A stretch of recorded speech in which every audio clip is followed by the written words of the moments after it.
Hi friends, in our Pondicherry travel logs, we are going to watch Union Territory Pondicherry Assembly and Raj Bhavan in this video.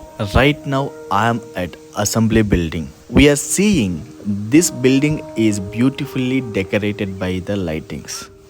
Can you guess why it is decorated? Let me tell you. On the occasion of Indian Independence Day, these buildings were decorated very beautifully. This is the main entrance of the assembly.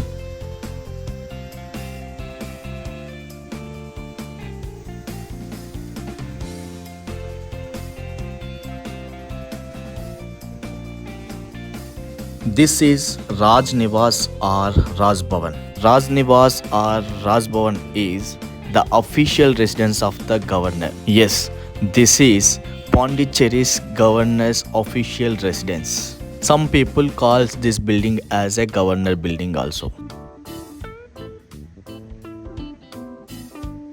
Hope you guys are enjoying my videos. Please share this video with your friends and family members. Don't forget to comment and like. If you are new to my channel, please do subscribe.